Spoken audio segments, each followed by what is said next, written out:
Hello everyone and welcome back to the class. आज की class में हम लोग डिस्कस करने वाले हैं कंपाउंड पेंडुलम के बारे में। कंपाउंड पेंडुलम किसी भी शेप का हो सकता है। आप एक आर्बिट्री शेप ऑब्जेक्ट लो और उसे एक पॉइंट के अबाउट हिंज कर दो, फिर उसमें आप कुछ टॉर्क अप्लाई करोगे तो वो ऑसिलेट करने लग जाएगा। करेक्ट। जैसे कि मेरे पास में एक रिमोट है, मैं इस रिमोट को इस पॉइंट के अबाउट हिंज कर देता हूँ। करेक्ट। अगर आप किसी पॉइंट के अबाउट हिंज कर दोगे तो वो बॉडी उस पॉइंट के अबाउट इजीली रोटेट कर सकती है। करेक्ट। हिंज में क्या होता है ये ऑलरेडी हम डिस्कस कर चुके हैं रोटेशन में। तो अगर आपने किसी बॉडी को हिंज किया किसी पॉइंट के अबाउट तो बॉडी उस पॉइंट के अबाउट इजीली रोटेट कर सकती है।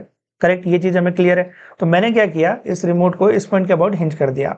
अब मैंने यहाँ पर टॉर्क अप्लाई किया और फिर इसे छोड़ दिया तो ये ऑसिलेट करेगा, बट ये कुछ टाइम बाद रुक जाती है क्योंकि यहाँ पर कुछ फ्रिक्शन प्रेजेंट है between my finger and this remote. तो यहाँ पर कुछ फ्रिक्शन होने की वजह से कुछ देर बाद ये रुक जाएगी।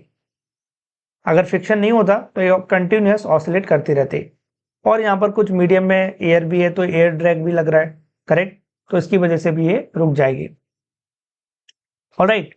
तो कंपाउंड पेंडुलम बनाना बहुत ही इजी काम है। कोई भी आर्बिट्री शेप ऑब्जेक्ट लो, उसे हिंज कर दो किसी पॉइंट के अबाउट, उसमें टॉर्क अप्लाई करो और जैसे आप उसे छोड़ोगे तो वो ऑसिलेट करने लग जाएगा। कंपाउंड पेंडुलम को हम लोग फिजिकल पेंडुलम भी बोलते हैं। तो ये आप ध्यान रखना, कंपाउंड पेंडुलम को हम लोग फिजिकल पेंडुलम भी बोलते हैं। करेक्ट। अगर मैं इस पेन को इस पॉइंट के अबाउट हिंज कर दूं और इसे छोड़ो तो ये भी मेरा क्या है, ये भी मेरा कंपाउंड पेंडुलम है। ये बोतल ले लूं, मैं बोतल को इस पॉइंट के अबाउट हिंज कर दूं और ऐसे छोड़ूं तो ये भी ऑसिलेट कर रही है। करेक्ट। इस बोतल को अगर मैं ले लूं और इसे हिंज कर देता हूं किसी पॉइंट के अबाउट तो ये भी ऑसिलेट करेगी। तो ये भी हमारा कंपाउंड पेंडुलम होगा। कंपाउंड पेंडुलम किसी भी शेप का हो सकता है। ऑलराइट।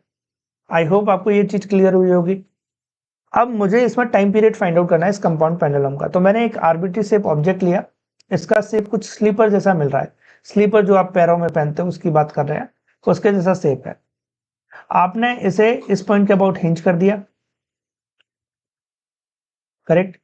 तो इसे हिंज कर दिया इस पॉइंट के अबाउट, इसका नाम है एस और ये है C point, center mass. Center mass वो पॉइंट है जहां पर टोटल मास बॉडी का कंसंट्रेटेड होता है। और जो सेंटर मास और हिंज पॉइंट है उसकी जो डिस्टेंस है, करेक्ट, बिटवीन द डिस्टेंस जो है हिंज और सेंटर मास के बीच में, वो है हमारी एल। अब मैं क्या करूंगा, इस स्लीपर पर इस डायरेक्शन में टॉर्क अप्लाई करूंगा। तो ये हो गया अप्लाइड टॉर्क। तो इस टॉर्क की वजह से ये कुछ वर्टिकल के साथ में थीटा एंगल बनाएगी। करेक्ट।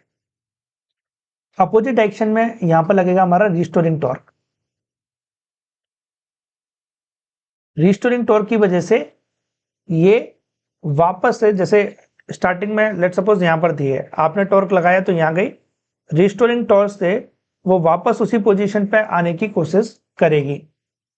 अब क्वेश्चन ये आता है कि रिस्टोरिंग टॉर्क लग क्यों रहा है, यहां पर कौन रिस्पॉन्सिबल है इस रिस्टोरिंग टॉर्क के लिए। तो यहां पर रिस्पॉन्सिबल है ग्रेविटी।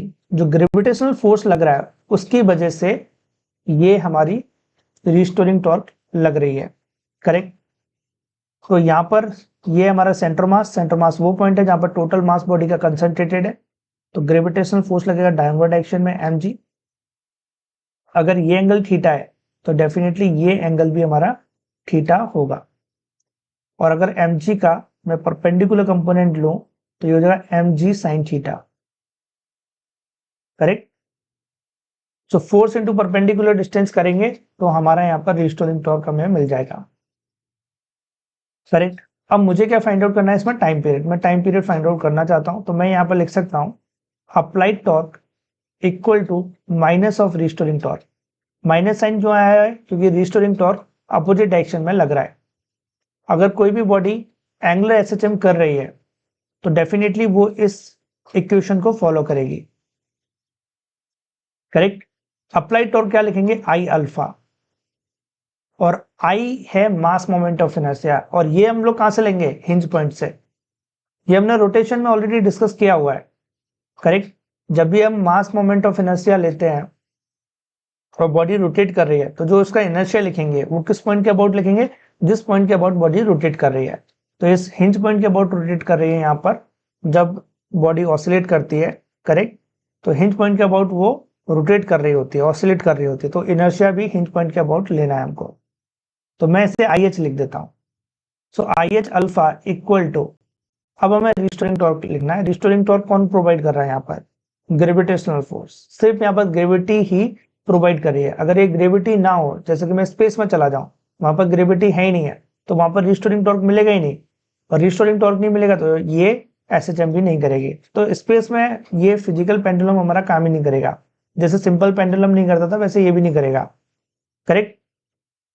तो वहां पर हमें कोई स्प्रिंग वगैरह या फिर कुछ अलग काम करना पड़ेगा रिस्टोरिंग टॉर्क प्रोवाइड करने के लिए। अगर हम चाहते हैं एसएचएम करें तो स्प्रिंग भी लगा सकते हैं, क्योंकि स्प्रिंग फोर्स का ग्रेविटी से कोई लेना देना नहीं है, ये हम लोग ऑलरेडी डिस्कस कर चुके हैं, correct.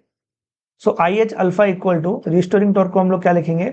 Force into perpendicular distance. तो ग्रेविटेशनल फोर्स है mg साइन थीटा, और परपेंडिकुलर डिस्टेंस है यहाँ पर l। ये क्लियर हो रहा है, फोर्स इंटू परपेंडिकुलर डिस्टेंस। अब हम एसएचएम की बात करें तो ये जो थीटा एंगल है वो बहुत छोटा है, तो definitely sine theta approximately theta होगा। तो अब हमें मिलेगा I H alpha equal to minus M G L into theta. I H से डिवाइड कर देते हैं तो हमें मिलेगा M G L by I H into theta, correct. ये इक्वेशन हमें मिल रही है। अब अगर मैं स्टैंडर्ड एंगुलर एसएचएम देखूं तो वो क्या थी मेरी? स्टैंडर्ड एंगुलर एसएचएम है alpha equal to minus omega square theta. तो मैं इसे कंपैरिजन करूंगा, इसे कंपेयर करूंगा स्टैंडर्ड एंगुलर एसएचएम इक्वेशन से, जो कि alpha equal to minus omega square theta. तो अगर आप देखोगे तो ये जो M G L by I H दिख रहा है आपको, ये ओमेगा स्क्वायर के बराबर होगा कंपेयर करने पर। ये समझ में आ रहा है हमको? तो यहां से मुझे जो ओमेगा की वैल्यू मिल रही है कंपैरिजन करने पर, वो मुझे मिल रही है omega equal to under root में M G L by I H. और हमें पता है omega equal to 2 pi by T भी लिख सकते हैं, और इसे 2 पाई एफ भी लिखा जा सकता है। इसको 2 पाई एफ भी लिख सकते हैं, करेक्ट। सो इसको ये भी लिख सकते हैं। अब इस रिलेशन से आप कुछ भी फाइंड आउट कर सकते हो। फ्रीक्वेंसी निकालना है तो क्या मिलेगी आपको? 2 पाई को इधर भेज दो तो मिलेगा 1/2 pi under root M G L by I H. Time period निकालना है तो 2 pi under root I H by M G L हो जाएगा, करेक्ट। इस रिलेशन से आप कुछ भी फाइंड आउट कर सकते हो, जो भी आपको चाहिए। यहाँ पर जो एल है, एल क्या है यहाँ पर?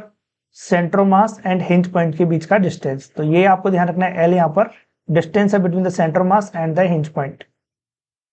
आई एच क्या है? यहाँ पर मास मोमेंट ऑफ इनर्शिया है बॉडी का हिंज पॉइंट के अबाउट, करेक्ट। तो ये दोनों चीजें आपको याद रखनी है। अगर आप ये छोटी छोटी चीजें याद रखोगे तो आप इजीली क्वेश्चनों को सॉल्व कर पाओगे। तो आप इसे नोट करो, फिर हम लोग कुछ क्वेश्चनों के बारे में डिस्कस करेंगे और आपको सारी चीजें क्लियर हो जाएंगी कैसे क्वेश्चन को सॉल्व करना है।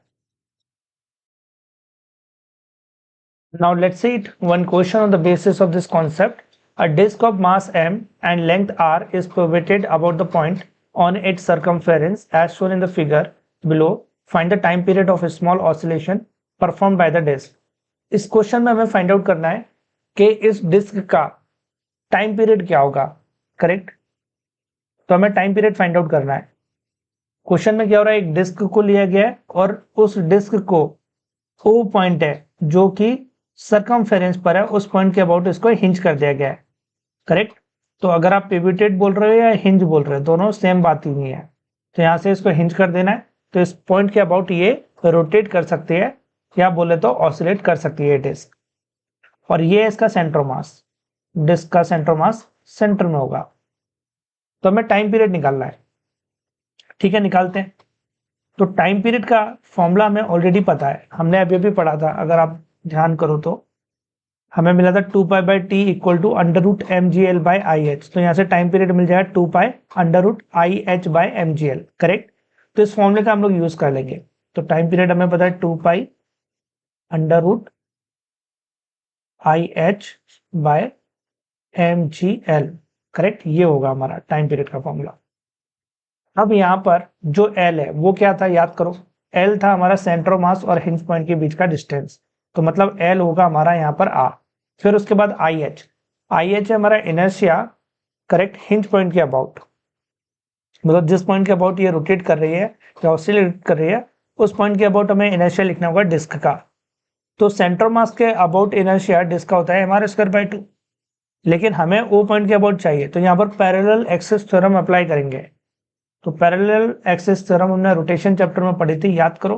तो inertia about the O point हम लोग लिख सकते हैं, या बोले तो inertia about the hinge point हम लोग लिख सकते हैं, इनर्शिया सेंटर मास से plus mass of the disc and square of the perpendicular distance जो कि r है, तो उसका स्क्वायर करना है हमको। करेक्ट। आई सेम कितना होगा, mr²/2 प्लस mr², ये होगा। अब इसे सिंप्लीफाई करेंगे तो हिंज पॉइंट के अबाउट इनर्शिया हमें मिलेगा 3/2 mr²। करेक्ट। तो हिंज पॉइंट से जो इनर्शिया हमें मिल रहा है इस डिस्क का वो है 3/2 mr²। अब क्या करना है, हमें इसमें वैल्यू रखनी है। तो टाइम पीरियड हमारे पास में है t = 2 पाई, आई एच की वैल्यू रखेंगे यहाँ पर 3/2 mr², मास भी m है, g और l क्या होगा, lr है यहाँ पर। अब इसे सिंप्लीफाई करते हैं, तो एक r से एक r गया, m से m गया, तो फाइनली जो टाइम पीरियड मिला वो मिल रहा है t = 2 पाई अंडर रूट में 3r/2g। तो ये हमारा टाइम पीरियड होगा। करेक्ट। तो फाइनली जो हमें टाइम पीरियड मिल रहा है बोल रहा है 2 पाई अंडर रूट 3r/2g। और अगर आप ऑप्शन चेक करो तो करेक्ट आंसर होगा आपका option number 4, 2 pi under root 3r/2g। So option 4 हमारा करेक्ट आंसर होगा यहाँ पर, इसे नोट कर लो। करेक्ट। फिर हम और भी क्वेश्चन देखते हैं इसके जैसे ही।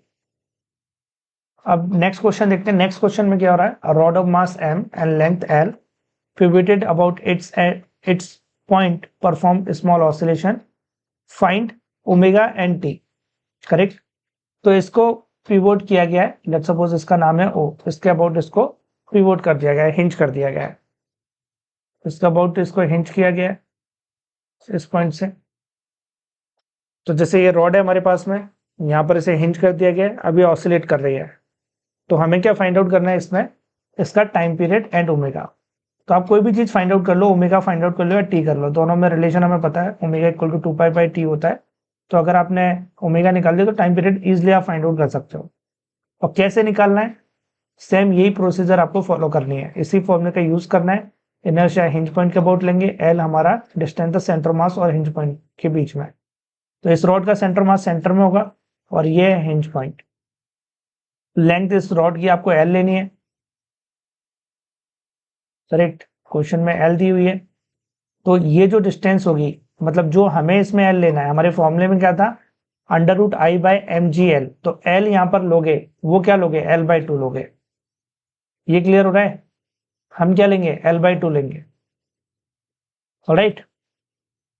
आप नहीं तो इसको अलग नोटेशन दे दो, इसको d बोल दो या h बोल दो, इसको हाइट h है इसकी, आप कंफ्यूज नहीं हो गए। तो ये h हो गई, तो l क्या होगी, h/2 होगी। ये क्लियर हो रहा है। ऑलराइट। तो l = h/2 रख दोगे, बाकी फिर आपको मास मोमेंट ऑफ इनर्शिया निकालना है रोड का अबाउट द ओ पॉइंट। और कैसे निकालेंगे हम रोटेशन में फाइंड आउट कर चुके हैं। तो आपको टाइम पीरियड फाइंड आउट करना है इसमें और ओमेगा फाइंड आउट करना है। तो ये क्वेश्चन मैं आपको होमवर्क में दे रहा हूँ, आंसर आप कमेंट बॉक्स में डालेंगे ताकि मुझे पता चले आपने किया है या नहीं किया है। ऑलराइट। और कोई भी डाउट आ रहा है आपको तो आप कमेंट बॉक्स में डालेंगे, तो हम लोग डिस्कस करेंगे इसके बारे में। नाउ एक और क्वेश्चन है इसी टाइप का, इसमें क्या हो रहा है, रिंग है अब हमारे पास में। तो पिक्चर में आपको रिंग दिख रही है, a thin ring of mass m, radius r, suspended through a point on periphery, find the time period of small oscillation। हमें टाइम पीरियड फाइंड आउट करना है स्मॉल ऑसिलेशन का। तो मास इसका क्या m है और रेडियस इसकी क्या है, रिंग की, स्मॉल r। आपको क्या फाइंड आउट करना है इसमें, टाइम पीरियड। तो इसमें भी आप वही फॉर्मूले का यूज करोगे, t = 2 पाई अंडर रूट में IH/mgl। अब आप सोच के देखो L क्या होगा इसमें, तो रिंग का सेंटर मास सेंटर में होगा, तो एल क्या होना चाहिए, एल होगा हमारा आर। इनर्शिया निकालोगे ओ पॉइंट के अबाउट, ये इस पॉइंट के अबाउट ये ऑसिलेट कर रही है, करेक्ट। इस पॉइंट के अबाउट आपको इनर्शिया निकालना है, पैरेलल एक्सिस थ्योरम का यूज करोगे जैसे हमने लास्ट क्वेश्चन में किया था, इसमें पुट करोगे और आपको आंसर मिल जाएगा। ये क्वेश्चन भी मैं आपको होमवर्क में दे रहा हूँ, आंसर को आप कमेंट बॉक्स में डालेंगे और अगर कोई डाउट भी आ रहा है तो भी आप कमेंट बॉक्स में डालेंगे, करेक्ट। तो हम लोग इसके ऊपर डिस्कस करेंगे, तो इनको नोट कर लो, फिर हम आगे बढ़ते हैं।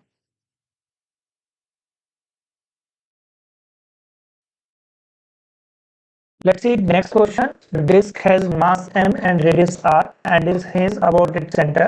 Find the time period of the small oscillation of the system. इस क्वेश्चन में इस डिस्क को सेंटर के अबाउट हिंज किया गया, तो ये हमारा हिंज पॉइंट, करेक्ट। इस पॉइंट के अबाउट हिंज किया गया है, यहाँ पर स्प्रिंग कनेक्ट है, स्प्रिंग की स्टिफनेस है के, और ये जो सेंटर है ये सेंटर ऑफ मास भी होगा, करेक्ट, इस डिस्क का। तो जहां पर इसे हिंज किया गया है और जहां पर स्प्रिंग कनेक्टेड है उनके बीच का जो डिस्टेंस है वो है r/2, और रेडियस इस डिस्क की हमारे पास में r और मास है इस डिस्क का m। ये इन्फॉर्मेशन हमें गिवन है।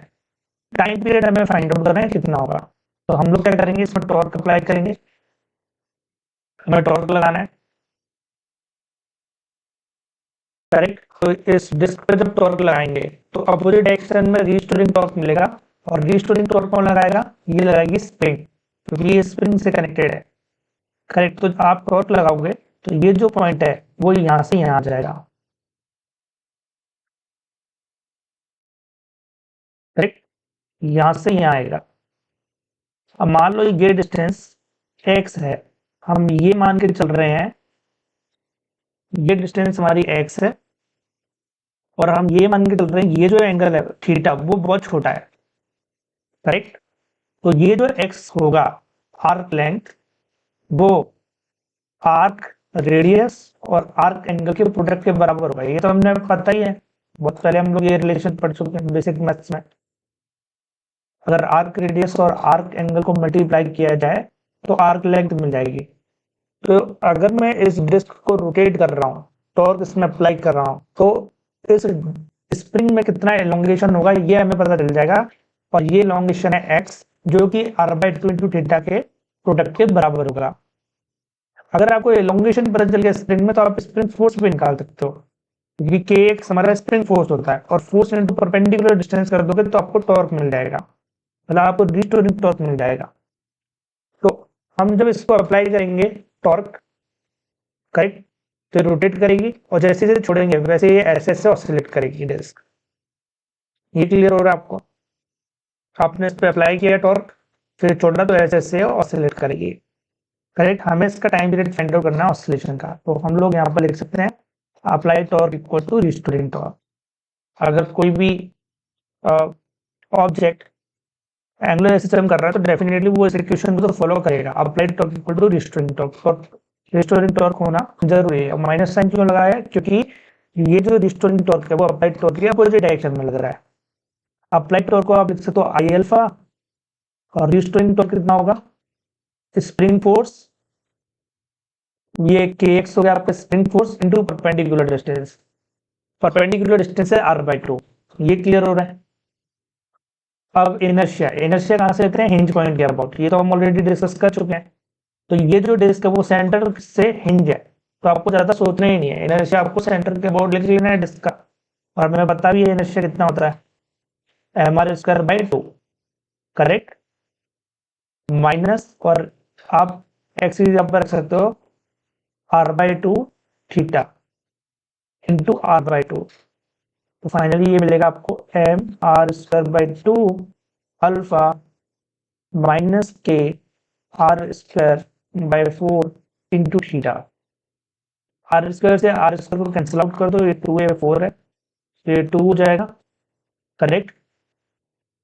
उसके बाद में क्या करना है, हमें alpha equal to minus K by 2m into theta, ये बच रहा है।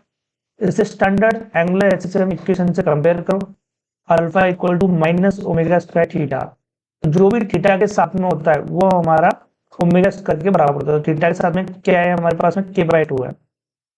तो ये जो k/2 दिख रहा है ये आपका ओमेगा स्क्वायर के इक्वल होगा। तो आप यहाँ पर लिख सकते हो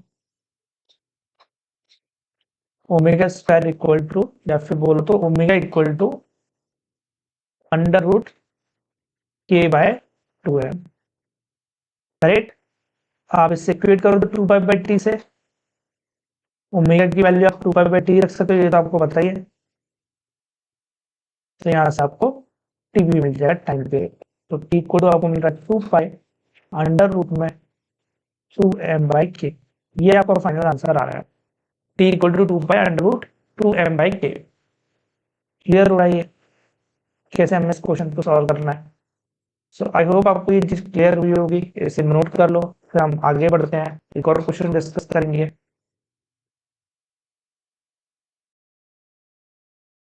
Now let's see next question. A uniform rod of length L and mass m is pivoted at the center.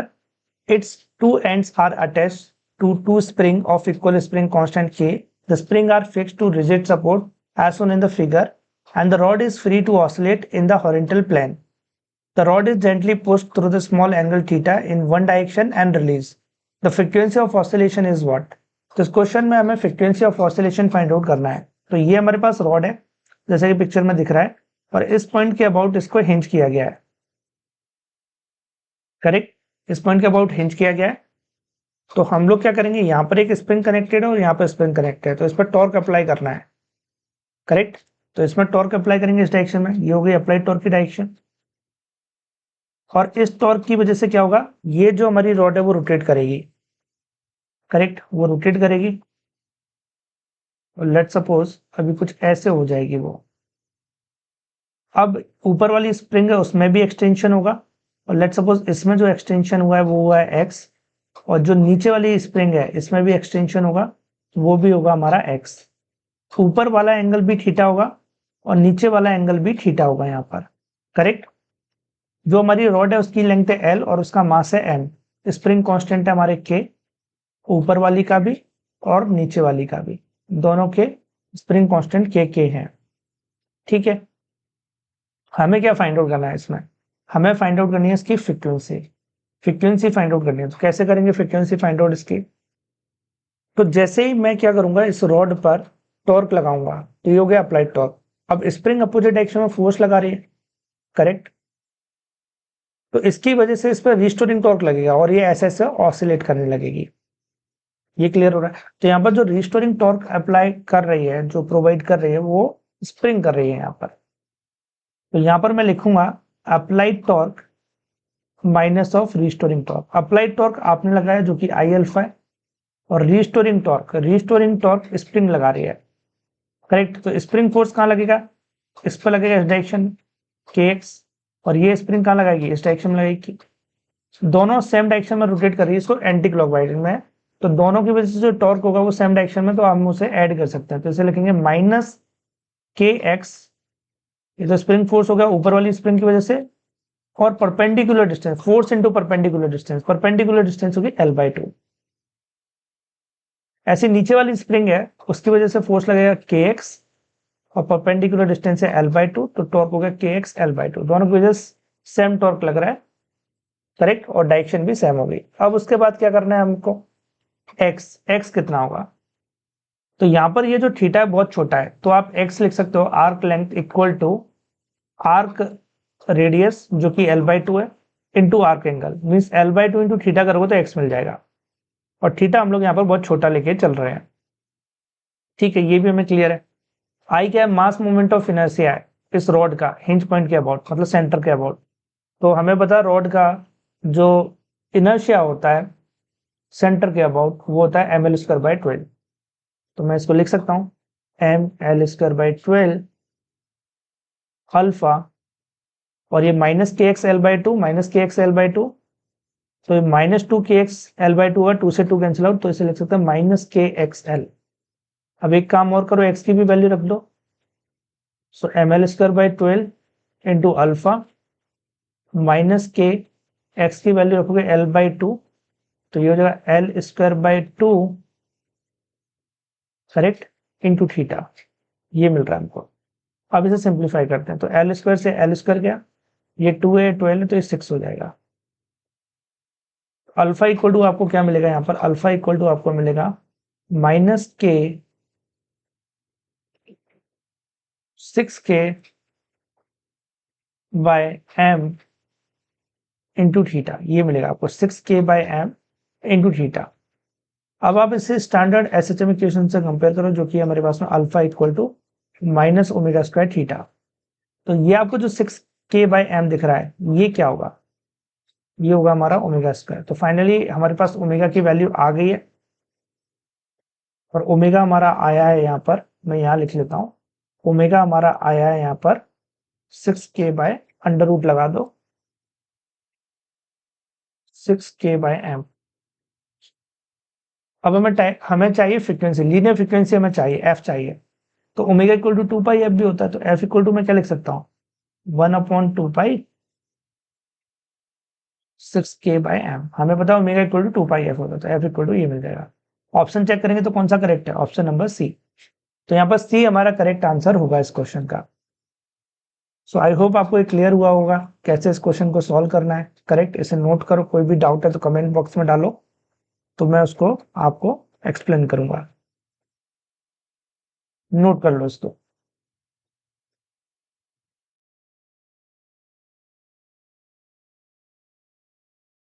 अब नेक्स्ट क्वेश्चन देखते हैं हम लोग। Find the angular frequency of small oscillation of the given system. तो इस question में हमें angular frequency find out करनी है। करेक्ट, ओमेगा फाइंड आउट करना है। एक रॉड है, इस पॉइंट के अबाउट हिंज है, जैसा कि आपको दिख रहा है पिक्चर में, और यहाँ पर स्प्रिंग कनेक्टेड है। तो हिंज पॉइंट और जहां पर स्प्रिंग कनेक्ट है उसके बीच का डिस्टेंस है 3l/4, और लेंथ ऑफ द रॉड कितना है, l है। ठीक है, टोटल लेंथ रॉड का कितना है, l है, ये भी आपको क्लियर होना चाहिए। ये टोटल लेंथ हमारी l है यहाँ पर।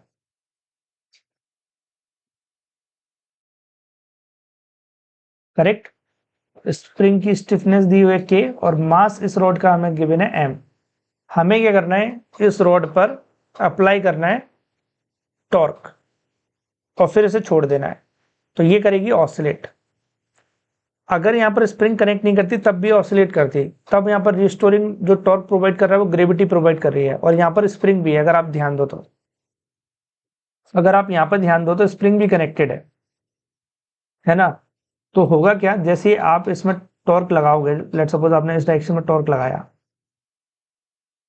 और ये एंगल बन गया थीटा, तो इस स्प्रिंग में एक्सटेंशन होगा। लेट सपोज ये है x, तो स्प्रिंग फोर्स लगेगा इस डायरेक्शन में kx। तो स्प्रिंग फोर्स लग रहा है अपोजिट डायरेक्शन में, ये क्लियर हो रहा है आपको। आपने टॉर्क अप्लाई किया इस डायरेक्शन में, तो this is the direction of applied torque, और रिस्टोरिंग टॉर्क लग रहा है अपोजिट डायरेक्शन में, ये क्लियर हो रहा है। और रिस्टोरिंग टॉर्क किसकी वजह से लगा, स्प्रिंग की वजह से। अब रिस्टोरिंग टॉर्क यहाँ पर ग्रेविटेशनल फोर्स की वजह से भी लगेगा। करेक्ट, तो ये है इसका सेंटर ऑफ मास रॉड का, तो mg लगेगा डाउनवर्ड डायरेक्शन में ग्रेविटेशनल फोर्स। तो ये जो ग्रेविटेशनल फोर्स है इसकी वजह से भी रिस्टोरिंग टॉर्क आएगा। तो रिस्टोरिंग टॉर्क के लिए gravitational force as well as spring force both are responsible here, दोनों ही रिस्पॉन्सिबल होंगे। ये क्लियर हो रहा है आपको। तो दोनों ही यहाँ पर रिस्पॉन्सिबल है, तो आप अप्लाइड टॉर्क लिखोगे और equal to minus of restoring torque लिखोगे। रिस्टोरिंग टॉर्क ग्रेविटी और स्प्रिंग फोर्स दोनों की वजह से होगा। इक्वेशन बनाओगे, स्टैंडर्ड इक्वेशन से कंपेयर करोगे और ओमेगा की वैल्यू फाइंड आउट कर लोगे। ये क्वेश्चन मैं आपको होमवर्क में दे रहा हूँ, इसको आपको खुद से ट्राई करना है। ऑलराइट, तो आप इसे खुद से ट्राई करेंगे और जो भी आंसर आएगा वो कमेंट बॉक्स में डालेंगे, और हम इसको डिस्कस करेंगे। अगर आपको कोई भी डाउट है आप कमेंट बॉक्स में डाल देना, और आंसर आया वो भी कमेंट बॉक्स में डाल देना, तो इसको हम लोग डिस्कस कर लेंगे। नाउ एक और क्वेश्चन देखते हैं हम लोग। Next question, find the angular frequency of semi circular disc with mass m radius r that is hinge as shown in the figure. तो यहाँ पर क्या हो रहा है, इस क्वेश्चन में हमारे पास एक सेमी सर्कुलर डिस्क है, ये सेमी सर्कुलर डिस्क है, और इस पॉइंट के अबाउट इसे हिंज किया गया है। करेक्ट। इसकी रेडियस r है, मास इसका m है, ये क्वेश्चन में दिया है। अब आपको क्या करना है, इसमें टॉर्क अप्लाई करना है। आप टॉर्क इसमें लगाओगे, आपने टॉर्क लगाया इस डायरेक्शन में। अब ग्रेविटी की वजह से इधर रिस्टोरिंग टॉर्क लगेगा इस पर, करेक्ट। तो आप applied torque equal to restoring torque, बार बार हम एक ही काम कर रहे हैं इस टाइप के क्वेश्चन में, इसमें भी यही करोगे। इसमें जो रिस्टोरिंग टॉर्क प्रोवाइड कर रहा है वो कौन कर रहा है, ग्रेविटी कर रहा है, ग्रेविटेशनल फोर्स। और ग्रेविटेशनल फोर्स आप लगाओगे सेंटर मास पर, ठीक है। तो यहां पर कहीं इसका सेंटर मास होगा, तो आप यहां पर सेंटर मास पर ग्रेविटेशनल फोर्स लगाओगे और gravitational force into perpendicular distance करोगे तो आपको टॉर्क मिल जाएगा, रिस्टोरिंग टॉर्क मिल जाएगा। उसे अप्लाइड टॉर्क के इक्वेट करोगे, सेमी सर्कुलर डिस्क का इनर्शिया लिखोगे, हिंज पॉइंट के अबाउट, करेक्ट। आई अल्फा करोगे तो आई लिखना पड़ेगा आपको, तो हिंज पॉइंट के अबाउट सेमी सर्कुलर डिस्क का इनर्शिया लिखोगे और रिस्टोरिंग टॉर्क लिखोगे। एक सेमी सर्कुलर का जो सेंटर मास होता है, सेमी सर्कुलर डिस्क का सेंटर मास कहां पर होता है, ये मैं आपको ऑलरेडी बता चुका हूं सेंटर मास चैप्टर में। तो आपको ये भी पता होना चाहिए कि ये डिस्टेंस कितनी है, और ये डिस्टेंस आपको सेंटर मास में बता चुका हूं, करेक्ट, कितनी होती है ये। तो आपको सारी चीजें पता है यहाँ पर, बस थोड़ा सा आपको एफर्ट लगाना है, थोड़ा सा दिमाग लगाना है और इस क्वेश्चन को सॉल्व करना है। जो भी आपका आंसर आएगा आप डालेंगे इसको कमेंट बॉक्स में। कोई भी डाउट है आपको इस क्वेश्चन से रिलेटेड वो भी आप कमेंट बॉक्स में डालेंगे। और ये क्वेश्चन मैं आपको होमवर्क में दे रहा हूँ, तो आपको खुद से ट्राई करना है और आंसर को डालना है कमेंट बॉक्स में। कोई डाउट है तो कमेंट बॉक्स में डालना है, then we will discuss about that. Alright, so इसे नोट कर लो। Let's see next question, determine the frequency of oscillation. So इस क्वेश्चन में हमारे पास दो पार्ट है। फर्स्ट पार्ट में consider the disc mass, disc का मास कंसिडर करना है, और सेकंड पार्ट में नेग्लेक्ट डिस्क मास, डिस्क का मास हमें कंसिडर नहीं करना है। ऑलराइट, तो फर्स्ट पार्ट में डिस्क का मास कंसिडर करना है, सेकंड पार्ट में नहीं करना है। तो ये हमारे पास में पिक्चर है क्वेश्चन की, करेक्ट। इस टाइप का हमारा सिस्टम है। यहाँ पर एक पुली है, let's suppose radius of the पुली है कैपिटल आर, और ये जो पुली है उसका मास हम लोग ले रहे हैं कैपिटल एम, करेक्ट। और फिर इसके बाद में ये जो पुली है वो स्प्रिंग के साथ में कनेक्टेड है। स्प्रिंग का एक एंड पुली के साथ में कनेक्टेड, दूसरा एंड यहाँ पर फिक्स है, ये एंड फिक्स है, करेक्ट।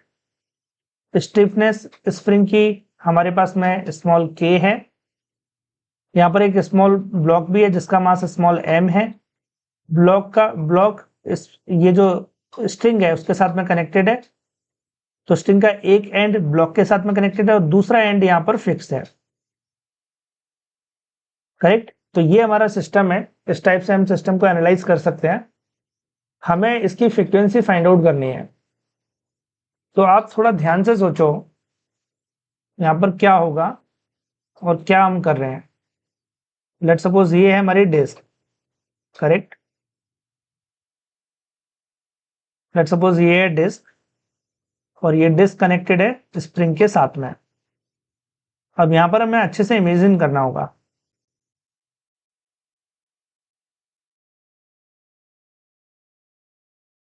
ऑलराइट, यहां पर कोई हिंज नहीं किया गया है, ये ध्यान रखना है आपको, यहां पर कोई हिंज नहीं है। फिर उसके बाद में यहां से हमारी स्ट्रिंग पास कर रही है,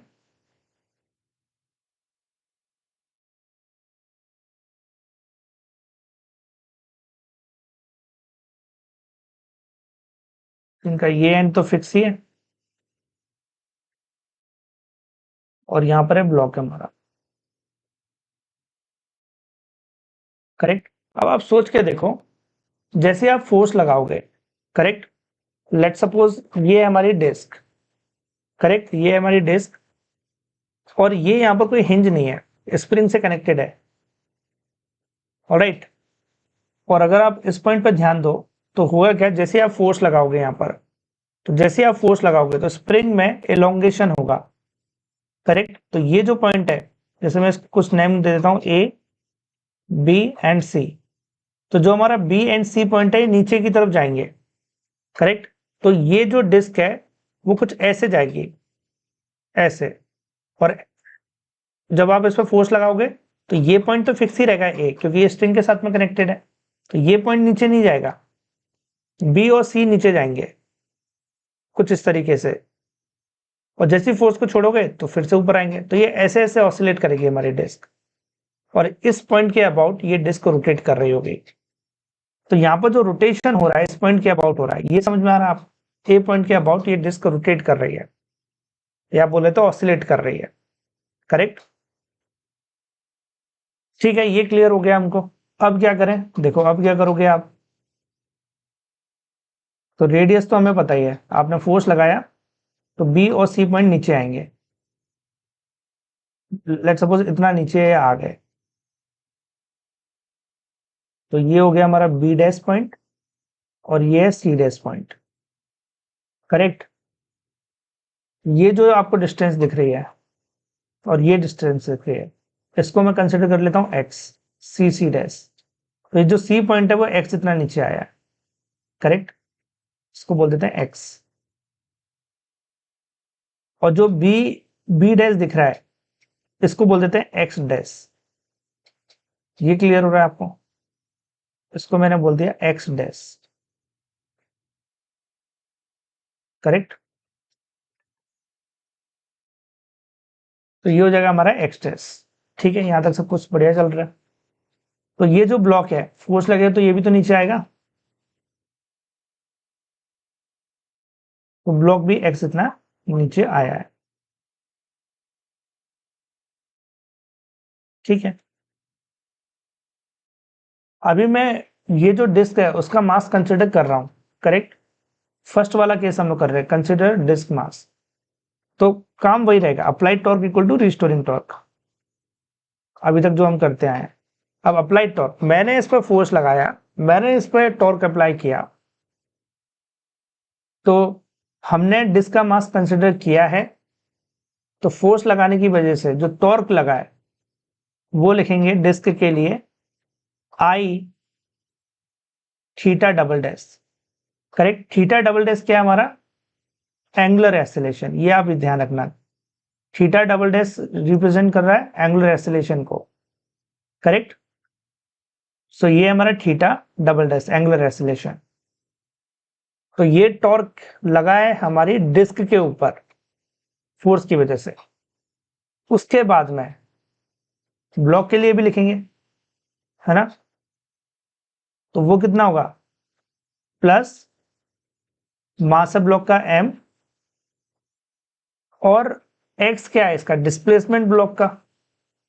करेक्ट? अगर मैं x मेरा डिस्प्लेसमेंट है, करेक्ट, ये x है, x को मैं यहां पर क्या लिख सकता हूं? अगर आप यहां पर ध्यान दो, x को हम लोग क्या लिख सकते हैं?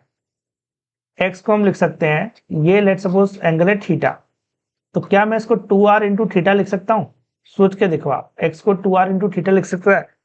Arc radius into arc length, arc radius into arc angle, दोनों का मल्टीप्लाई करेंगे तो आर्क लेंथ मिल जाएगी जो कि x है। तो x equal to 2r theta होगा। तो ये तो डिस्प्लेसमेंट है सी पॉइंट का। अगर मैं इसको डिफरेंशिएट करूं एक बार तो वेलोसिटी मिलेगी, और एक और बार करूं तो एक्सेलरेशन मिलेगा। तो जो x डैश मैंने लिखा ये क्या है? वेलोसिटी है। एक बार डिफरेंशिएट करने के बाद में 2r कांस्टेंट है और थीटा का डिफरेंशिएशन हो जाए थीटा डैश। क्या ये क्लियर हो रहा है? ये नोटेशन हमने अलग यूज कर रहे हैं बस, और कुछ नहीं कर रहे हैं। ऐसे एक और बार इसको डिफरेंशिएट करो तो x डबल डैश हो जाएगा। तो ये हो गया एक्सेलरेशन, तो ये हो गया हमारा linear acceleration 2r theta double dash, और ये हो गया हमारा एंगुलर एक्सेलरेशन। क्या ये क्लियर हो रहा है? सो m इंटू एक्स डैश करेंगे तो ये हो गया फोर्स। करेक्ट? फोर्स हो गया, और फोर्स को परपेंडिकुलर डिस्टेंस 2r से मल्टीप्लाई कर दो तो हो जाएगा टॉर्क। तो ये है टोटल अप्लाइड टॉर्क जो हमने लगाया सिस्टम के ऊपर। अब रिस्टोरिंग टॉर्क कौन लगा रहा है यहां पर? सोच के देखो आप, रिस्टोरिंग टॉर्क लगा रही है स्प्रिंग। करेक्ट? स्टिफनेस स्प्रिंग की k है, और एलोंगेशन स्प्रिंग में x डैश हुआ है ना कि x, है ना? b से b डैश गया तो इतना एलोंगेशन हुआ, तो यहां पर लिखेंगे k x डैश। ये स्प्रिंग फोर्स है इनटू परपेंडिकुलर डिस्टेंस। अब ये क्योंकि पूरा सिस्टम ए पॉइंट के अबाउट, ये जो डिस्क हमारी ए पॉइंट के अबाउट रोटेट कर रही है, तो टॉर्क भी हम लोग ए पॉइंट के अबाउट लिखा है। ये अप्लाइड टॉर्क और रिस्टोरिंग टॉर्क पूरा ए पॉइंट के अबाउट लिखा है। ये क्लियर हो रहा है आपको? सो के एक्स डैश हो गया हमारा फोर्स जो स्प्रिंग ने लगाया, और परपेंडिकुलर डिस्टेंस है आर। तो force into perpendicular distance is what it is the torque. क्या ये क्लियर है आपको? बताओ। ठीक है, ये हमें क्लियर है। अगर हम सोच के देखें एक्स डैश को क्या लिख सकते हैं, आप सोच के देखो एक्स डैश को क्या लिखा जा सकता है। क्या एक्स डैश को हम लोग लिख सकते हैं radius into arc angle, R into theta लिख सकते हैं ना, सोच के देखो आप। ये थीटा और ये रेडियस को मल्टीप्लाई कर दूं तो मुझे एक्स डैश मिल जाएगा। ये बी पॉइंट का कितना डिस्प्लेसमेंट हुआ उतना ही एलोंगेशन स्प्रिंग में भी हुआ होगा। ठीक है, तो मुझे एक्स डैश की वैल्यू मिल चुकी है। सारी चीजें क्लियर है। अब आप मुझे ये बताओ आई कितना होना चाहिए। आई क्या है यहाँ पर, मास मोमेंट ऑफ इनर्शिया, और मास मोमेंट ऑफ इनर्शिया लिखते हैं उस पॉइंट के अबाउट जिस पॉइंट के अबाउट वो ऑब्जेक्ट रोटेट कर रहा होता है। तो यहाँ पर जो ऑसिलेशन मिल रहा है वो ए पॉइंट के अबाउट मिल रहा है। आप इसको इमेजिन करना पड़ेगा यहाँ पर, तो आप इमेजिन करोगे तो ए पॉइंट के अबाउट मिल रहा है। करेक्ट, ऐसे ऐसे मैंने आपको बताया था, ऐसे ऐसे ये ऑसिलेट कर रही है इस पॉइंट के अबाउट। सो इनर्शिया हम लिखेंगे यहाँ पर आई इक्वल टू 3/2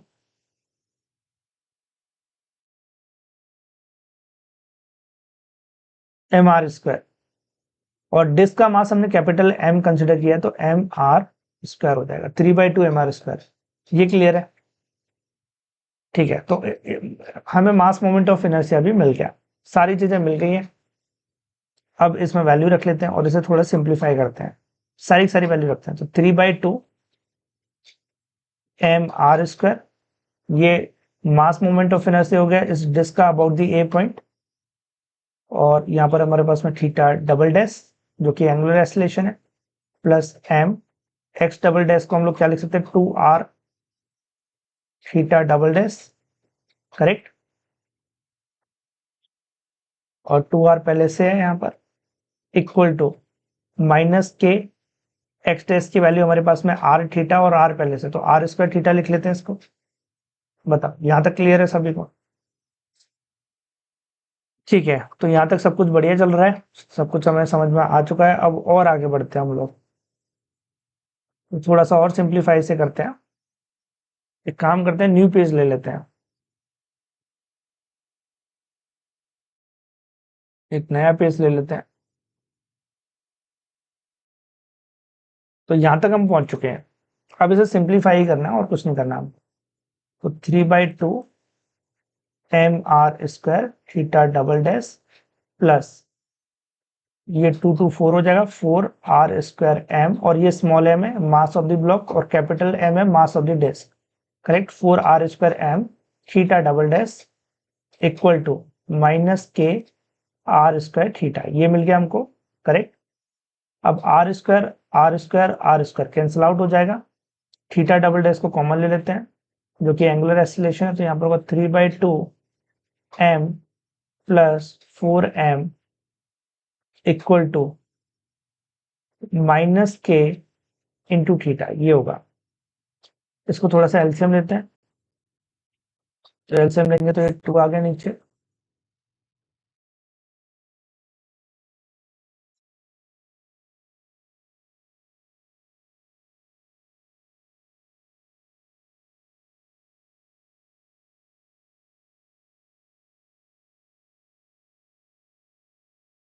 ये मिल जाएगा। सही है, तो थीटा डबल डैश को आप लिख सकते हो माइनस, है ना, ये इसके नीचे जाएगा तो इसको मैं लिख देता हूँ 2k/3m plus 8m into theta. अब इसे स्टैंडर्ड एसएसएम इक्वेशन से कंपेयर करो, तो वो क्या होती है, अल्फा इक्वल टू माइनस ओमेगा² थीटा, यही पड़ी है ना। अब ये जो आपको दिख रहा है अल्फा, यही थीटा है, और यहाँ पर ये थीटा है, तो मतलब ये जो 2k/3m प्लस 8m दिख रहा है ये क्या होगा हमारा, ये होगा ओमेगा²। क्लियर है यहाँ तक। तो ओमेगा इक्वल टू क्या मिला हमें, ओमेगा इक्वल टू मिल जाएगा √2k/3m प्लस 8m।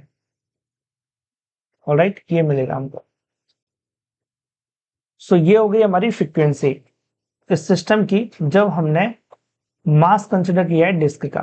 तो फर्स्ट वाला पार्ट हमारा कंप्लीट हो गया। अब सेकंड वाले पार्ट में हमें क्या करना है, करेक्ट। तो ये तो था हमारा फर्स्ट पार्ट। अब सेकंड वाले पास में क्या करना है, neglect the disc mass, disc के मास को कंसिडर नहीं करना है। तो सेकंड पार्ट को हम सॉल्व करते हैं और सेकंड पार्ट में डिस्क के मास को कंसिडर नहीं करना है। तो आप इस रिजल्ट को देखो, यहाँ पर जो एम है, कैपिटल एम है, वो क्या है, मास ऑफ द डिस्क की तो है। अब जगह अगर आपको कंसिडर नहीं करना है मास ऑफ द डिस्क, तो कैपिटल एम को 0 ले लो। तो अब आपके पास क्या बचेगा, ओमेगा इक्वल टू वो होगा आपके पास में 2k/8m, है ना। और इसको थोड़ा सा और सिंप्लीफाई करेंगे तो ये हो जाएगा k/4m, k/4m। क्या ये क्लियर हो रहा है आपको?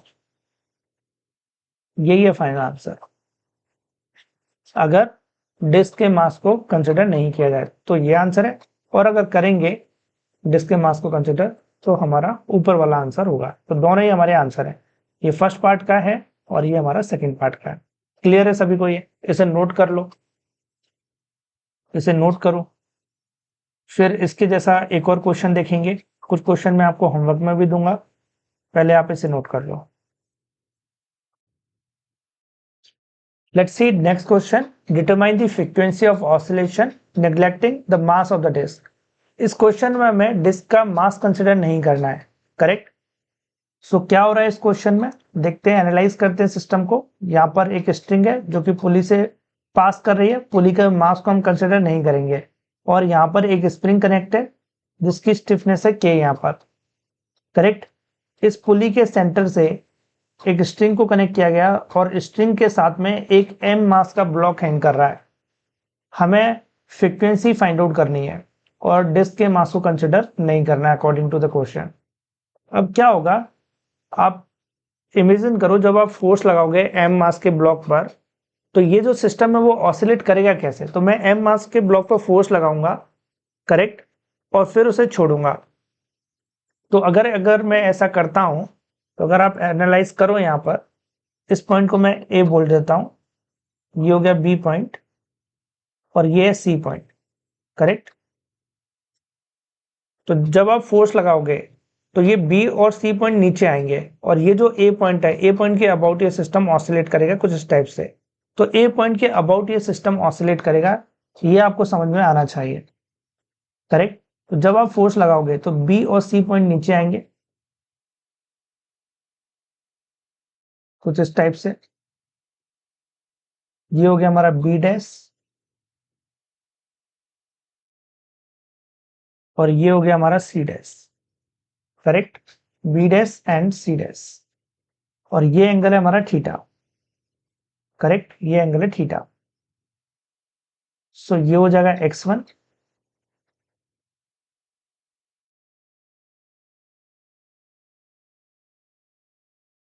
और ये हो जाएगा हमारा x2,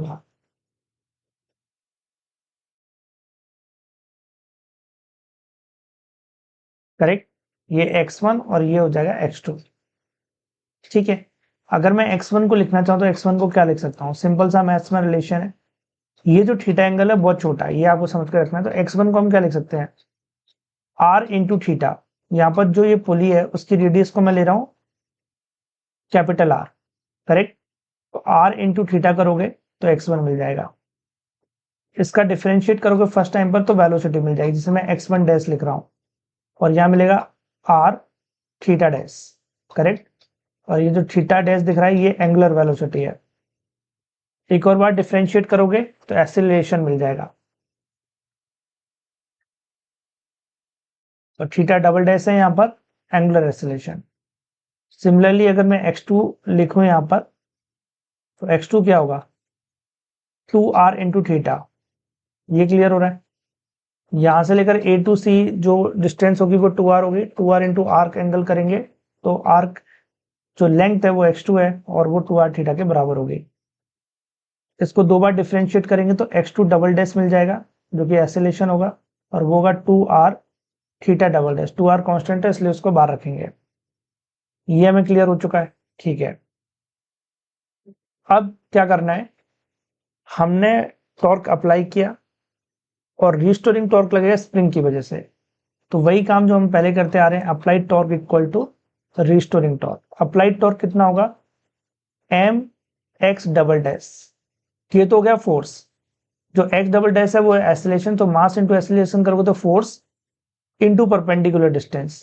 तो ये फोर्स लग रहा है यहां पर इस डायरेक्शन में, करेक्ट, ये line of action of force है। तो फोर्स इंटू परपेंडिकुलर डिस्टेंस जो कि r होगी, perpendicular distance, equal to minus restoring torque कौन लगाएगा, स्प्रिंग, तो हो जाएगा k x2, ये स्प्रिंग फोर्स, और परपेंडिकुलर डिस्टेंस है 2r, so force into perpendicular distance है 2r, तो ये हमारा रिस्टोरिंग टॉर्क।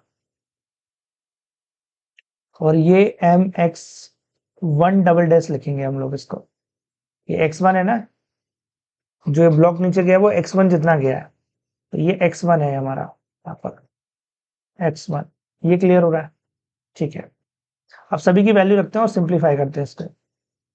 सो mx1 डबल डैश की value r theta double dash into r equal to minus K, x2 की वैल्यू हमारे पास में क्या है, x2 हमारे पास में 2r थीटा, सो 2r theta into 2r, clear है।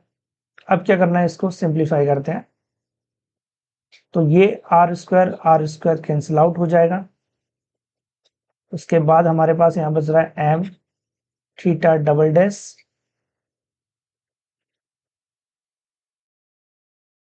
M theta double dash equal to 4 हो जाएगा, 4 माइनस 4k थीटा, करेक्ट। तो थीटा डबल डैश हमें मिलेगा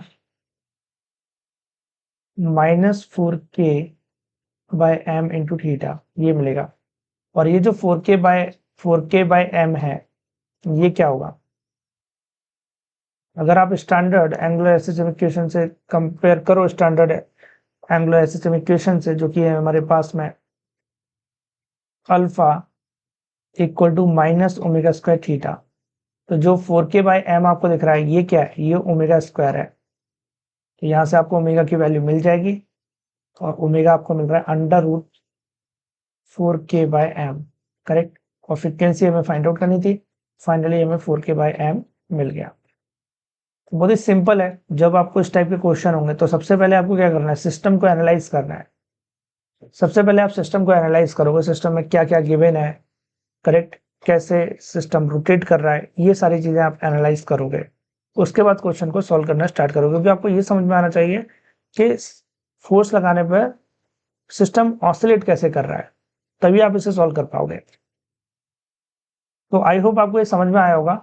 अब इस क्वेश्चन में हमने जो मास ऑफ द डिस्क है उसे निगलेक्ट कर दिया था। अगर आप यहाँ पर ध्यान दो, डिस्क के मास को कंसिडर हमने किया ही नहीं है। अगर हम डिस्क के मास को कंसिडर करें, करेक्ट, डिस्क के मास को कंसिडर करें, डिस्क के मास को लेट सपोज हम कैपिटल एम मान लें, तब क्या आंसर होगा, करेक्ट। अगर मैं डिस्क के मास को भी कंसिडर करूं और इस क्वेश्चन को सॉल्व करूं तो क्या आंसर मेरा होना चाहिए। तो ये पार्ट मैं आपको होमवर्क में दे रहा हूं, जिसमें आप डिस्क का मास को कंसिडर करोगे, करेक्ट। तो आपको डिस्क के मास को कंसिडर करना है, इस क्वेश्चन को सॉल्व करना है और आंसर को कमेंट बॉक्स में डालना है। तो मैं आपका आंसर चेक करूंगा, और अगर कोई भी डाउट आ रहा है तो भी आप कमेंट बॉक्स में डाल सकते हैं। ऑलराइट, तो इसे नोट कर लो, फिर हम आगे बढ़ते हैं, एक और क्वेश्चन देखते हैं। सो नेक्स्ट क्वेश्चन देखते हैं हम लोग। यहाँ पर क्या हो रहा है, ये और ये क्वेश्चन थोड़ा सेम ही है। यहाँ पर एक स्प्रिंग है, लेकिन यहाँ पर अब दो स्प्रिंग है। इसमें भी अभी आप डिस्क के मास को कंसिडर मत करो, ठीक है। हमें इसमें फाइंड आउट करना है कि इसका एंगुलर फ्रीक्वेंसी क्या होगी, ओमेगा क्या होगा, ये हमें फाइंड आउट करना है। तो क्वेश्चन इजी है ये। आप क्या करोगे, अगर आप इसको थोड़ा सा एनालाइज करो तो आपको समझ में आएगा, ये जो फर्स्ट स्प्रिंग और सेकंड स्प्रिंग है, ये दोनों तो सीरीज में कनेक्टेड है, करेक्ट, ये दोनों तो सीरीज में कनेक्टेड है। तो आप क्या कर सकते हो, इसको रिप्लेस कर सकते हो, करेक्ट। मैं इसको यहाँ कॉपी कर लेता हूँ।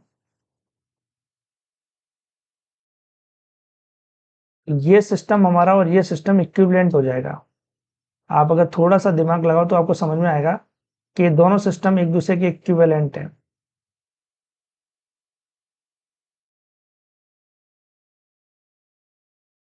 देखो, यहाँ पर है हमारे पास में इक्विवेलेंट स्टिफनेस के एस। अब ये दोनों तो सीरीज में, के और के, अगर सीरीज में तो इसका इक्विवेलेंट क्या होगा, k/2। तो जो इक्विवेलेंट होगी इन दोनों स्प्रिंग का वो होगी k/2। मतलब आप दोनों स्प्रिंग को एक स्प्रिंग से रिप्लेस कर दो और वो इक्विवेलेंट स्टिफनेस स्प्रिंग की होगी k/2। अब अगर आप ध्यान दो इस क्वेश्चन और इस क्वेश्चन को, क्या ये दोनों क्वेश्चन सेम नहीं है? यहाँ पर जस्ट k है और यहाँ पर हमारा k/2 है, बाकी तो सारी चीजें सेम है। यहाँ पर आपके पास आंसर क्या था, omega equal to √4k/m। Correct, यही तो हमारा आंसर आया है, 4k/m। अब यहाँ पर जो क्वेश्चन है उसमें k की वैल्यू k/2 है, तो k की जगह पर आप k/2 रख दो तो आपका आंसर आ जाएगा इस क्वेश्चन के लिए। k की जगह पर k/2 रख दो, 2 से 2 कैंसिल आउट कर दो, तो फाइनली क्या रहा, omega equal to under root में 2k/m। ये फाइनल आंसर हो जाएगा। क्लियर हुआ कैसे करना है? कितना सिंपल क्वेश्चन था। 3 स्प्रिंग होते तो भी हम कर लेते, इसमें तीनों सीरीज में होती है, अगर 3 स्प्रिंग लगाते तो। करेक्ट, तो इस तरीके से इस क्वेश्चन को सॉल्व किया जा सकता है, तो इसे नोट करो।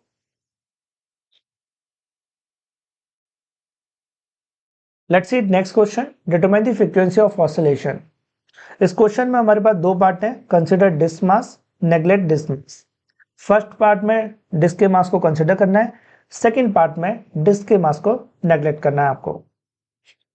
करेक्ट, इस सिस्टम को एनालाइज करते हैं। इस सिस्टम की हमें फ्रीक्वेंसी फाइंड आउट करनी है, तो यहाँ पर हमारे पास में वॉल।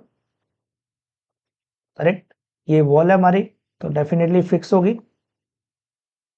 उसके बाद में यहाँ पर स्प्रिंग कनेक्टेड है, स्प्रिंग का एक एंड वॉल के साथ कनेक्टेड है, और लेट सपोज स्टिफनेस है इस स्प्रिंग की k। इसे कनेक्ट किया गया है डिस्क के साथ में। डिस्क के मास को मैं कैपिटल M कंसिडर कर लेता हूं। करेक्ट, ये जो हमारी स्प्रिंग कनेक्ट की गई है और ये सेंटर ऑफ डिस्क है, ये सेंटर ऑफ डिस्क है, इसको हिंज भी किया गया है सेंटर से। ये भी आपको समझना होगा कि ये इंपॉर्टेंट है, कहां से हिंज किया गया है। जहां से हिंज कर देंगे वहीं से वो रोटेट कर पाएगी, तो सेंटर से हिंज किया गया है। और सेंटर और ये जो स्प्रिंग कनेक्टेड है इसके बीच का डिस्टेंस है r1, और r2 क्या है यहाँ पर, radius of the disc. Correct, फिर उसके बाद में डिस्क के साथ में एक स्ट्रिंग को कनेक्ट किया गया है, स्ट्रिंग का दूसरा एंड एक ब्लॉक के साथ में कनेक्ट किया गया है, ब्लॉक का मास है स्मॉल m। ऑलराइट, तो इस टाइप से हमारा ये पूरा सिस्टम है। अब हमने क्या किया, ये जो ब्लॉक है जो कि स्ट्रिंग से कनेक्टेड है, ब्लॉक पे हम लगाएंगे फोर्स। तो फोर्स लगाने से स्प्रिंग रोटेट करेगी, ये जो डिस्क है वो रोटेट करेगी। करेक्ट, तो लेट सपोज ये है हमारा ए पॉइंट जहां पर स्ट्रिंग कनेक्टेड है। आपने इस पर फोर्स लगाया, फोर्स लगाने से ये जो ब्लॉक का डिस्प्लेसमेंट हुआ है, लेट सपोज x2 जितना हुआ है, इसे बोल देते हैं x2। ये यहां से यहां तक आ गया। ठीक है, ये भी क्लियर है हमको। ऑलराइट, उसके बाद में जो एक्सटेंशन हुआ है स्प्रिंग में वो कितना होगा, क्योंकि जो स्प्रिंग का एक एंड है वो कनेक्टेड है डिस्क के साथ में। अब जैसे आप डिस्क को रोटेट करोगे वैसे ही स्प्रिंग में एक्सटेंशन होगा। इस पॉइंट को बोल देते हैं बी, तो ये जो बी पॉइंट है वो जाएगा यहां से यहां तक। करेक्ट, अब सोच के देखो, जब आप इधर फोर्स लगा रहे हो तो ए पॉइंट है वो भी नीचे आएगा। जब फोर्स लगाएगा डिस्क रोटेट करेगी तो ए पॉइंट लेट सपोज अभी यहाँ पर है, तो रोटेट करेगा तो ए पॉइंट जाएगा नीचे। तो ए पॉइंट गया यहाँ से लेकर यहाँ तक, तो जो बी पॉइंट है वो गया यहाँ से यहाँ तक। करेक्ट, तो ये जो ए पॉइंट है कितना नीचे गया, लेट सपोज गया x2 जितना नीचे, ब्लॉक भी x2 जितना नीचे जाएगा। जो बी पॉइंट है वो कितना आगे गया, और आप सोच के देखो ये बी पॉइंट के साथ में स्प्रिंग कनेक्टेड है, तो स्प्रिंग अब यहाँ तक आ जाएगी, मतलब स्प्रिंग में इलोंगेशन हुआ है, और कितना इलोंगेशन होगा, x1 जितना। जितना बी पॉइंट आगे गया है उतना ही इलोंगेशन स्प्रिंग में हुआ है। करेक्ट, अब आपने इस पर फोर्स लगाया तो डिस्क होगी रोटेट। जैसे आप इसे छोड़ोगे तो ये स्प्रिंग में जो एक्सटेंशन हुआ उसकी वजह से स्प्रिंग फोर्स लगेगा, और स्प्रिंग फोर्स लगेगा वो अपोजिट डायरेक्शन में लग रहा है, तो यहाँ पर रिस्टोरिंग टॉर्क मिलेगा हमें स्प्रिंग फोर्स की वजह से, और ये सिस्टम हमारा ऑसिलेट होने लगेगा। तो आपने जो फोर्स लगाया था उसकी वजह से आया अप्लाइड टॉर्क, और रिस्टोरिंग टॉर्क के लिए रिस्पॉन्सिबल है स्प्रिंग फोर्स। ये क्लियर हो रहा है आपको? तो यहाँ पर रिस्टोरिंग फोर्स और रिस्टोरिंग टॉर्क होने की वजह से ये सिस्टम हमारा ऑसिलेट कर रहा है। ठीक है, ये क्लियर हो गया हमको। अब मैं लिखता हूं x1 कितना होगा, यहाँ पर ये जो थीटा एंगल है वो बहुत छोटा है, ये भी आप दिमाग में आपको रखना है, ये जो एंगल्स हैं वो बहुत छोटे हैं, थीटा, करेक्ट। ये जो थीटा एंगल होगा ये, और ये भी एंगल थीटा हुआ, जो एंगुलर डिस्प्लेसमेंट हुआ है यहाँ पर वो थीटा है, वो बहुत छोटा लेना है हमको, क्योंकि हम एसएचएम की बात कर रहे हैं, तो थीटा बहुत ही स्मॉल है। और arc angle into arc radius करोगे तो आर्क लेंथ मिल जाएगी, तो ए डैश को मैं आर्क लेंथ मान के चल रहा हूँ, करेक्ट। अगर ये एंगल बहुत छोटा है तो डेफिनेटली इसको हम स्ट्रेट लाइन कंसिडर कर सकते हैं x2 को, करेक्ट। तो x2 इक्वल x1 और x2, सबसे पहले x1 लिखा है यहाँ पर, तो x1 क्या हो जाएगा r1 थीटा, करेक्ट। और x2 क्या होगा, x2 हो जाएगा r2 थीटा। क्या ये क्लियर हो रहा है, arc radius into arc angle. अब नेक्स्ट उसके बाद में हम लोग क्या करेंगे, यहाँ पर इसको डिफ्रेंशिएट करते हैं, तो इसे लिखेंगे x1 डॉट, डॉट का मतलब फर्स्ट टाइम डिफरेंशिएशन किया तो वेलोसिटी, तो x1 डैश रिप्रेजेंट कर रहा है वेलोसिटी को, r1 थीटा डॉट, डिफरेंशिएशन को हम डॉट से भी रिप्रेजेंट कर सकते हैं। ऐसे एक और बार डिफरेंशिएट करेंगे तो आ जाएगा x1 double dot, double differentiation represent करेगा किसको, एसिलेशन को, करेक्ट। अगर डिस्प्लेसमेंट का दो बार डिफरेंशिएट कर देंगे विद रिस्पेक्ट टू टाइम तो किसको रिप्रेजेंट करेगा, ये हमारा एसिलेशन। और यहाँ पर हमें मिलेगा r1 थीटा डबल डॉट, तो सिंगल डॉट रिप्रेजेंट कर रहा है, थीटा के ऊपर सिंगल डॉट बनाया तो एंगुलर वेलोसिटी, और डबल डॉट बना देते तो एंगुलर एसिलेशन। ऐसे यहाँ पर भी x2 डॉट करेंगे तो ये r2 theta dot, x2 double dot, r2 theta double dot. r यहाँ पर कांस्टेंट है इसलिए r को हम बाहर ले लेंगे, और थीटा का डिफरेंशिएट करेंगे विद रिस्पेक्ट टू टाइम, ये तो आपको समझ में आ ही रहा होगा, ठीक है। तो अब हमारे पास में x1 double dot, x1 dot और x1 सभी की वैल्यू है, ऐसे x2 double dot, x2 dot और x2 की भी वैल्यू है। अब अगर ये एसएचएम कर रहा है तो यहाँ पर applied torque equal to restoring torque होना चाहिए, ये तो हमें समझ में आता है। अप्लाइड टॉर्क क्या होगा, सोच के देखो आप, अप्लाइड टॉर्क क्या होना चाहिए यहाँ पर, जब आपने यहाँ पर फोर्स लगाया, करेक्ट, तो मास इंटू एसिलेशन करोगे तो फोर्स मिल जाएगा, और फोर्स इंटू परपेंडिकुलर डिस्टेंस करोगे तो आपको अप्लाइड टॉर्क मिल जाएगा, करेक्ट। तो यहाँ पर फोर्स लग रहा है mx2 double dot, double dot, ये तो फोर्स हो गया, और परपेंडिकुलर डिस्टेंस कितनी है, ये फोर्स इंटू परपेंडिकुलर डिस्टेंस जो कि r2 है, तो ये हो गया टॉर्क, करेक्ट। ये टॉर्क हमें मिला है इस ब्लॉक पर फोर्स लगाने की वजह से। अब जो डिस्क पे टॉर्क लगा है वो भी लिखना होगा हमें, करेक्ट। तो डिस्क पे जो टॉर्क लगा है वो कितना होगा, उसे लिख देंगे प्लस आई इंटू थीटा डबल डॉट, आई अल्फा होता है ना फॉर्मूला, तो आई अल्फा लिख दिया हमने। आई क्या है, mass moment of inertia disc का, ठीक है। और मास मोमेंट ऑफ इनर्शिया आप क्या लिख सकते हो डिस्क का, m r2 square by 2, correct, ये लिख सकते हो आप, equal to restoring torque minus, अब रिस्टोरिंग टॉर्क कौन लगा रहा है यहाँ पर, स्प्रिंग लगा रही है, तो spring force into perpendicular distance आपको करना है। स्प्रिंग फोर्स ये लग रहा है, परपेंडिकुलर डिस्टेंस r1 है, स्प्रिंग फोर्स को मैं क्या लिख सकता हूँ k, और एक्सटेंशन इन द स्प्रिंग जो कि x1 है, k x1 into r1, so this is now restoring torque k x1 into r1। यहाँ तक सब कुछ क्लियर हो गया हमको, ठीक है। अब नेक्स्ट हम लोग क्या करेंगे, x2 डबल डैश की वैल्यू रखेंगे और x1 की वैल्यू रखेंगे, तो m x2 डबल डॉट, इसकी वैल्यू रखेंगे तो r2 theta double dot into r2 plus I theta double dot minus K, x1 की वैल्यू हमें क्या रखनी है यहाँ पर, x1 की वैल्यू है r1 थीटा इंटू r1। यहाँ तक सब कुछ क्लियर है, ठीक है। अब मैं क्या करता हूँ, एक न्यू पेज ले लेता हूँ,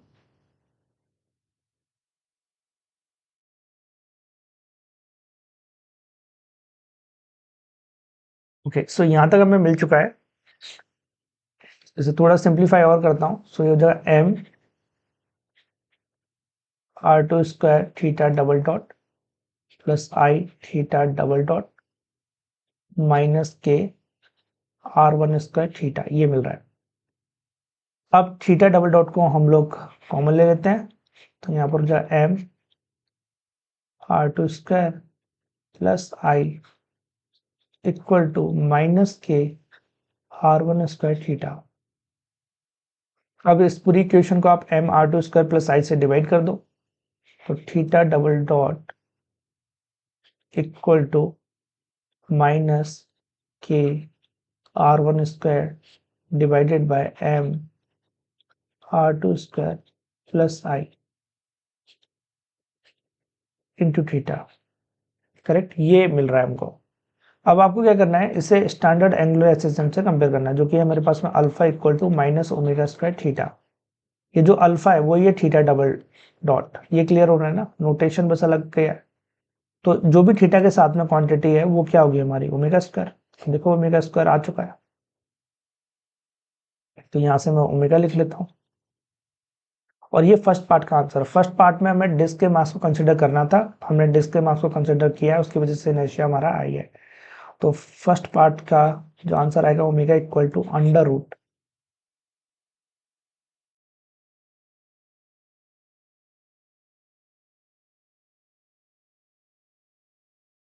रूट के r1² divided by m r2², और i की वैल्यू भी रख लेते हैं, जो कि m r2² बाय 2। ये हमें मिल रहा है फाइनली आंसर। करेक्ट।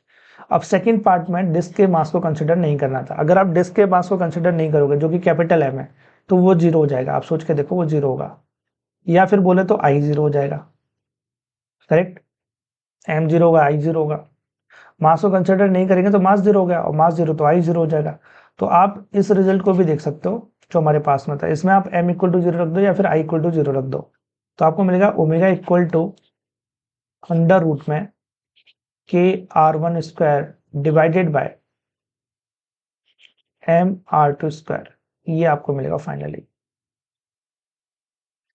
तो ये आंसर कब होगा, जब हम डिस्क के मास को कंसिडर नहीं करेंगे। ऑलराइट, तो दोनों पार्ट के हमें आंसर मिल चुके हैं। आई होप आपको क्लियर हुआ होगा। कोई भी डाउट है तो आप चैट बॉक्स में डाल सकते हो, आप कमेंट बॉक्स में डाल सकते हो, हम डिस्कस करेंगे इसको।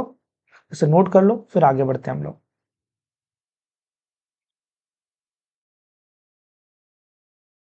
Now let's see next topic, torsional pendulum. So हम लोग कैसे बना सकते हैं torsional pendulum, let's see it. इसके लिए हमें एक डिस्क की रिक्वायरमेंट है और एक रॉड चाहिए। करेक्ट, एक मेटालिक रॉड ले लेते हैं और इसको डिस्क के साथ में वेल्ड कर देते हैं। तो ये हमने वेल्ड कर दिया। करेक्ट, अब उसके बाद में क्या करना है, वेल्डिंग होने के बाद में इसका अपर एंड को फिक्स कर देंगे। इस डिस्क के ऊपर हमें टॉर्क अप्लाई करना है। टॉर्क अप्लाई करेंगे तो यहां पर ये जो हमारी रॉड है उसमें ट्विस्टिंग होगी। करेक्ट, ट्विस्टिंग होने की वजह से जैसे ही मैं इसको छोड़ूंगा, वैसे ही क्या कर रही है, ये जो रॉड है वो रिस्टोरिंग टॉर्क इसमें अप्लाई करेगी अपोजिट डायरेक्शन में। अप्लाइड टॉर्क आपने लगाया, रॉड यहाँ पर रिस्टोरिंग टॉर्क लगा रही है, तो इसकी वजह से क्या होगा, ये ऑसिलेट करना स्टार्ट कर देगी, और इसी ऑसिलेशन का हमें टाइम पीरियड फाइंड आउट करना है। राइट, तो आई होप आपको क्लियर हुआ होगा टॉर्शनल पेंडुलम कैसे बना सकते हैं और ये कैसे काम करेगी। नाउ लेट्स सपोज ये हमारे पास में ए पॉइंट, आपने इसमें टॉर्क अप्लाई किया, अप्लाइड टॉर्क, ए पॉइंट जाएगा यहां से यहां तक। करेक्ट, तो इसमें जो ट्विस्टिंग हुई है वो लेट्स सपोज थीटा जितना यहाँ पर हुआ है हमारा। राइट, अब उसके बाद में आपने टॉर्क लगाया टाउ ए, रिस्टोरिंग टॉर्क मिला हमें रॉड की वजह से। दोनों को इक्वेट करेंगे, क्योंकि अगर एंगुलर एसएचएम हो रहा है तो डेफिनेटली इस इक्वेशन को फॉलो करेगा ये सिस्टम। तो applied torque equal to restoring torque, applied torque हो गया आई अल्फा, रिस्टोरिंग टॉर्क हो जाएगा माइनस सी थीटा। यहाँ पर जो आपको सी दिख रहा है ये टॉर्शनल स्टिफनेस है, ये डिपेंड करेगा रॉड के मटेरियल पर। करेक्ट, रॉड के मटेरियल की प्रॉपर्टीज पर डिपेंड करेगा सी। तो सी को हम बोलते हैं टॉर्शनल स्टिफनेस, और थीटा जो इसमें ट्विस्ट हुआ है वो एंगल है। करेक्ट, थीटा यहाँ पर क्या है, जो ट्विस्ट हुआ है वो angle. Now alpha equal to minus C by I into theta. इसे स्टैंडर्ड एंगुलर एसएसएम इक्वेशन से कंपेयर करेंगे, जो कि अल्फा इक्वल टू माइनस ओमेगा² थीटा। तो कंपेयर करने पर ये सी बाय आई जो आपको दिख रहा है ये क्या है हमारा, ये है ओमेगा स्क्वायर के बराबर। तो ओमेगा इक्वल टू क्या मिलेगा आपको, ओमेगा इक्वल टू मिलेगा अंडर रूट सी बाय आई, ये मिलेगा ओमेगा आपको अंडर रूट सी बाय आई, करेक्ट। ये हमारी एंगुलर फ्रीक्वेंसी। तो ये हमें क्लियर हो चुका है। अब अगर टाइम पीरियड चाहिए तो टाइम पीरियड क्या लिखेंगे, क्योंकि omega equal to 2 pi by T होता है तो टी इक्वल टू हो जाएगा 2 पाई अंडर रूट में आई बाय सी। तो अगर आप प्रोपोर्शनल पेंडुलम का टाइम पीरियड फाइंड आउट करना है तो आप इस फॉर्मूले का यूज कर सकते हो। इसे नोट करो फिर आगे बढ़ते हैं। Let's see one question on the basis of this concept. A uniform disc of radius 5 cm and mass 200 gram is fixed at the center to the metal wire. The other end, which is fixed to the ceiling, the hanging disc is rotated about the wire through an angle is released. If the disc makes torsional oscillation with the time period is 0.2 second, the torsional constant of the wire. इस question में हमें torsional constant find out करना है, क्या होगा मतलब हमें सी find out करना है। अब ये भी हमने पढ़ा था, यहाँ पर ये जो सी है वही क्या है, टॉर्शनल कांस्टेंट है। ओके, और हमें क्वेश्चन में क्या दिया है, डिस्क की रेडियस गिवन है और मास गिवन है, तो हम लोग क्या फाइंड आउट कर सकते हैं, मास मोमेंट ऑफ इनर्शिया। तो इसका फॉर्मूला क्या यूज करेंगे, एम आर स्क्वायर बाय 2, क्योंकि क्या हो रहा है यहाँ पर, ये डिस्क है, जब हम इसे ट्विस्ट कर रहे हैं, करेक्ट, तो यहाँ पर जो एक्सिस ऑफ रोटेशन है वो सेंटर मास से पास कर रही है and perpendicular to the plane है, इसलिए इनर्शिया का फॉर्मूला होगा एम आर स्क्वायर बाय 2। तो आई की वैल्यू भी हमें मिल जाएगी क्योंकि एम और आर दोनों ही हमें गिवन है क्वेश्चन में। ये क्लियर हो रहा है। तो ये हमारी रेडियस और ये है हमारा मास, ठीक है, ये क्लियर हो चुका है। एंड टाइम पीरियड भी गिवन है, अगर आप ध्यान दो क्वेश्चन में 0.2 सेकेंड। सो फॉर्मूला ऑलरेडी हमें पता है, अभी अभी हमने निकाला था। टाइम पीरियड का फॉर्मूला क्या होता है, 2 pi under root I by C, 2 pi under root I by C. अब हमें यहाँ पर क्या फाइंड आउट करना है, हमें फाइंड आउट यहाँ पर करना है सी की वैल्यू। सो कैसे करेंगे, दोनों साइड स्क्वायर करो सबसे पहले। So T square equal to 4 pi square I by C, correct. So यहाँ से सी इक्वल टू आपको मिलेगा 4 pi square I by T square, ये मिलेगा आपको। सारी वैल्यूज आपको पता है, आई आप निकाल सकते हो, इसमें पुट करोगे, करेक्ट, और इसे सिंप्लीफाई करोगे। आई की value M R square by 2 है तो वो भी रख लेते हैं, 4 pi square M R square by 2 T square. So आपको मास रखना है, रेडियस रखनी है, टाइम पीरियड रखना है, सॉल्व करना है, सो आपको आंसर मिल जाएगा। यहाँ पर इस क्वेश्चन को सॉल्व करना है और आंसर को आपको जो कमेंट बॉक्स है उसमें डालना है, तो मैं इसे चेक करूंगा, ऑलराइट, और कोई भी डाउट है वो भी आप डाल सकते हो। सो बस इतना ही इस क्वेश्चन में हमें करना था, इसे नोट कर लो